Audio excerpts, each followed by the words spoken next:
ভগবান যখন যাকে দেয় দুই হাত ভরে দেয়, সেই জন্য নিজের ভাগ্য নিজেকেই তৈরি করে নিতে হয়। সে অনেক কঠোর পরিশ্রম করে হলেও নিজের ভাগ্য নিজেকেই তৈরি করতে হয়। তো শুভ সকাল বন্ধুরা, কেমন আছো সবাই? আশা করছি সকলে খুব ভালো আছো, সুস্থ আছো। আর আমরাও কিন্তু খুব ভালো আছি। গড়বেতার ছোট্ট একটা গ্রাম থেকে আমি দোলন আবারও চলে এলাম একটা নতুন ভিডিও নিয়ে। তো কালকে রাত 10টার সময় প্রচুর পরিমাণে বৃষ্টি হয়েছে, আর বৃষ্টিতে আমাদের উঠোন পুরো ধুয়ে গেছে। সকালবেলা উঠে দেখি রাস্তার সব বালি আমাদের উঠোনে জমা হয়েছে। আর এই যেখানে গরু বাঁধা থাকে সেইখানে দেখি যে মুরুম দেওয়া ছিল, সেই মুরুমগুলো পুরো উঠে গেছে। তো ঘুমের থেকে উঠে আমি আগে উঠোনটা ঝাড় দিয়ে নিচ্ছি। উঠোনে তো কিচ্ছু নেই, এই যে গরুর জায়গাটা দেখছি কিছু পরিমাণে পাতা পড়ে আছে, এখন সেগুলোই ঝাড় দিয়ে আমি ফেলে নিচ্ছি।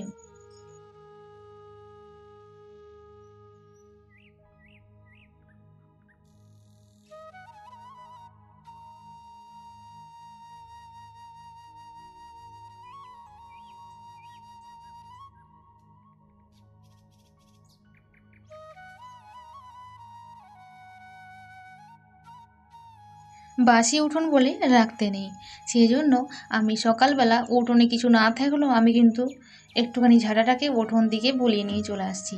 আর এই যে গাছের তলায় এসে দেখি গাছের যে পাতাগুলো জলে ভেসে আসছে সেগুলো এখানে জমা হয়েছে, তাই ঝাড় দিয়ে আমি এই গাছের পাতাগুলো সব ওই ডবার মধ্যে নিয়ে চলে যাচ্ছি।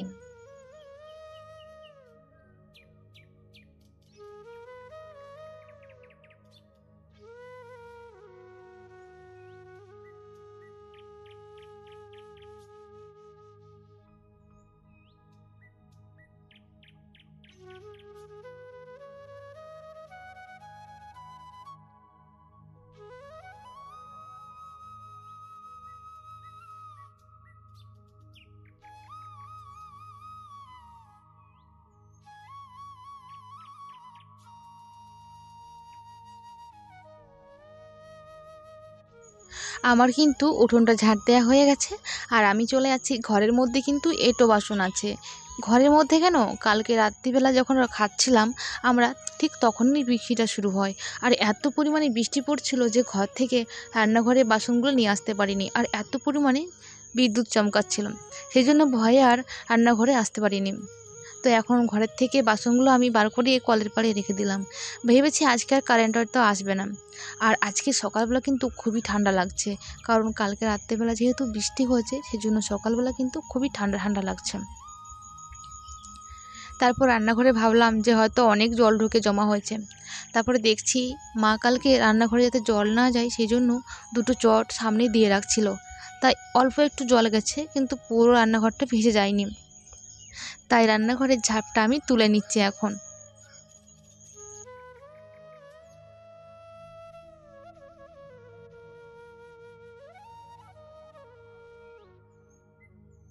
যে চট দুটো রান্নাঘরের সামনে দেয়া ছিল সেই চট দুটো আমি নিয়ে টালির উপর রেখে দিয়ে আসলাম। তারপর রান্নাঘরটাকে ভালো করে ঝাড় দিয়ে নিচ্ছি। এত পরিমাণে ঠান্ডা লাগছিল, তাই খানিকক্ষণ আমি দাঁড়িয়ে চিন্তা করছিলাম আজকে যদি কারেন্ট না আসে আমাকে ওই ঠান্ডা জলেই বাসনগুলো কিন্তু ধুতে হবে।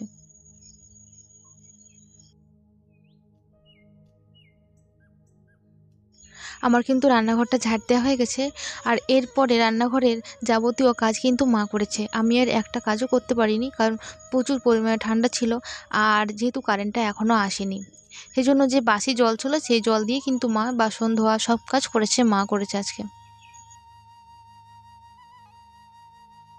ঠান্ডা জলে হাত দিই না, কারণ আমার কিন্তু ঠান্ডা জলে খুব অ্যালার্জি, সেজন্য আমি ঠান্ডা জলে হাত দিই না। আজকে মা কিন্তু সকালে সব কাজ সেরে মা চলে গেছে মাঠে, কারণ আমাদের মাঠে শশা গাছের পাতা কাটা হচ্ছে। কালকে বৃষ্টিতে, ঝড় বৃষ্টিতে আমাদের গাছের অবস্থা কীরকম আছে সত্যি আমরা কিন্তু জানি না। তাই সকাল সকাল মা সব কাজ সেরে মা কিন্তু মাঠে চলে গেছে। তার আর একটু বেলা করে আমি এই যে রান্নাঘরটাকে একটু গুছিয়ে নিচ্ছিলাম, কারণ কালকে ঝড়ে যা অবস্থা হয়েছে, প্রচুর পরিমাণে ধুলোবালি পড়েছে এই যে আমাদের ডিব্বাগুলোর ওপর।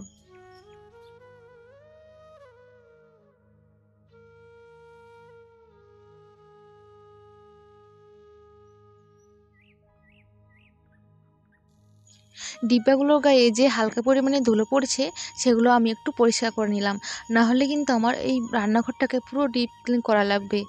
তাই ভাবলাম যে আজকে যেহেতু অনেক কাজ আছে সেজন্য ভাবলাম যে এই ডিবাগুলো একটু হালকা করে পরিষ্কার করে নিই। তারপর দেখি ইন্ডাকশানের এই যে নিচে পাটাটা আছে এর নিচেও কিন্তু দেখি খুব পরিমাণে ধুলো পড়েছে। তাই ভালো করে ঝাঁটা দিয়ে, আর দেখি সামনেই মাকড়সার জাল ছিল একটুখানি, সেই মাকড়সার ঝালটাকে ঝাঁটা দিয়ে ভালো করে ঝেড়ে, ধুলোগুলোকে ভালো করে ঝেড়ে আমি এখন পরিষ্কার করে নিচ্ছি।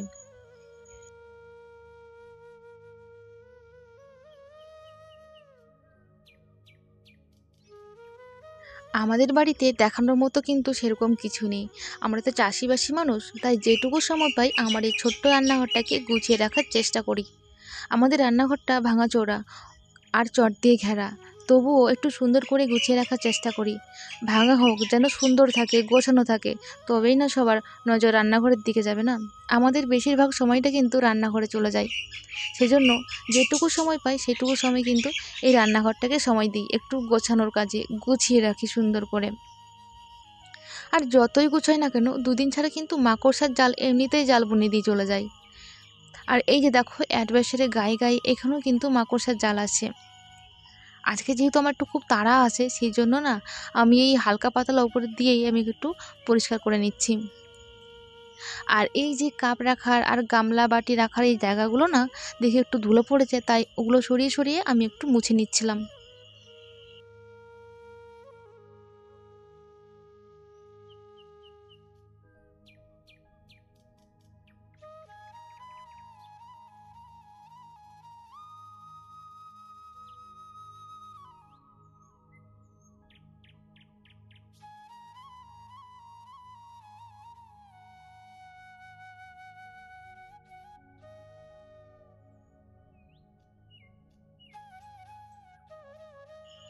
আমার কিন্তু এই যে রান্নাঘরটা সব কিন্তু নোংরাগুলো পরিষ্কার করা হয়ে গেছে। এখন আমি ভালো করে আবার যে বাকি টিনটা আছে সেই টিনের গায়ে যে ধুলোগুলো লেগে আছে ভালো করে ঝাড় দিয়ে এখন আমি রান্নাঘরটাকে পরিষ্কার করে নেব।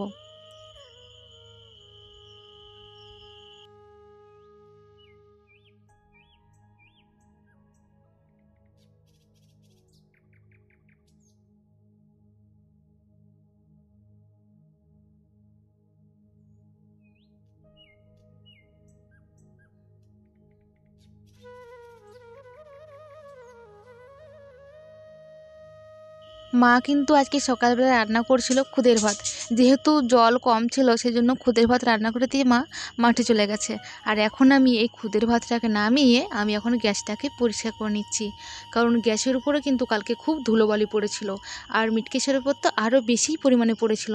সেই জন্য আমি খুদের ভাত নামিয়ে আগে আমি গ্যাসটাকে মুছে নিলাম।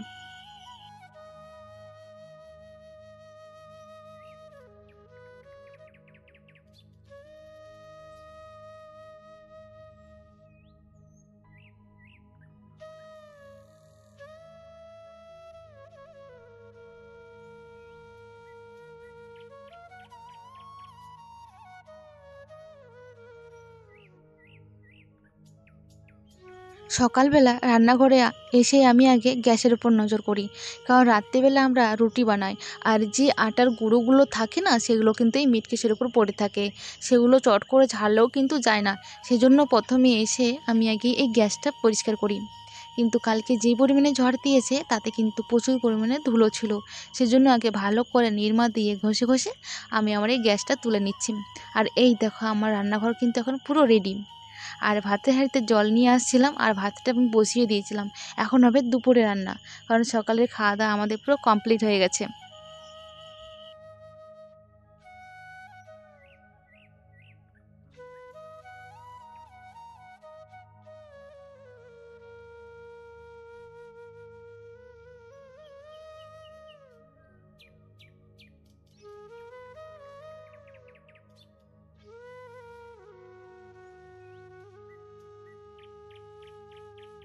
প্রতিদিনের রান্নাটা কিন্তু আমাদের এই যে ভাত রান্নাটা ইন্ডাকশানেই হয়ে যায়।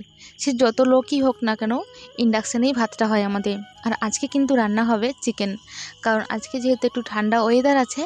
আর আমি চিকেনটা রান্না করছি কিন্তু এই গ্যাসে, কারণ আমাদের কাঠগুলো সব কালকে বৃষ্টিতে ভিজে গেছে, সেই জন্য গ্যাস জ্বালিয়েছি আর গ্যাসেই কিন্তু চিকেনটা রান্না করছি।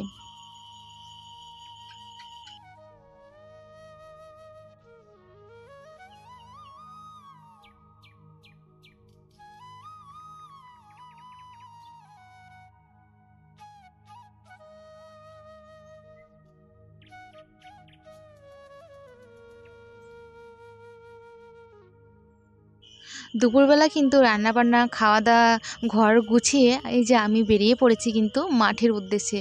কারণ সকাল থেকে মা মাঠে ছিল আর আবার কিন্তু মা বিকেলে মাঠে চলে গেছে। সেজন্য আমিও গেছি, ভাবছিলাম যে আমিও গিয়ে পাতা কাটবো। কিন্তু আমার দুর্ভাগ্য, মাঠে এত পরিমাণে কাদা ছিল যে এই যে আমরা জঙ্গলের মধ্যে দিয়ে যাচ্ছি, রাস্তা দিয়ে ঘুরে যেতে অনেকটা দেরি হতো। আর শেষমেশ জমিতে গিয়ে পৌঁছোই দেখি প্রচুর পরিমাণে কাদা। সেজন্য আমি তো আর নামলাম না এই জমিতে, দেখি মা কিভাবে পাতা কাটছে সেটাই দেখি একবার। এই দেখো মা কিন্তু একবার দাঁড়াচ্ছে একবার বসছে, না পাচ্ছে ভালো করে বসতে আর না পাচ্ছে ভালো করে কাটতে। পায়ে কিন্তু পুরো বুট পরে নিয়েছে। সকালবেলা পর্যন্ত কিন্তু আমাদের এই নালায় খুব জল ছিল আর এখন পুরো কাদা হয়ে গেছে। সেজন্য আমি আর নামলাম না, দেখছি অনেক পরিমাণে কাদা আছে, ঠান্ডা লেগে যাওয়ার ভয়। তো বন্ধুরা, আজকের ভিডিওটা আমি এখানেই শেষ করছি। দেখা হবে আরও নতুন নতুন ভিডিওতে। আমাদের শসা তোলা কিছুদিনের মধ্যেই শুরু হয়ে যাবে, আমরা সব ভিডিও কিন্তু তোমার সাথে শেয়ার করব। আর আজকের ভিডিওটা এখানেই শেষ করছি, দেখা হবে নতুন নতুন ভিডিওতে। Tata, bye bye.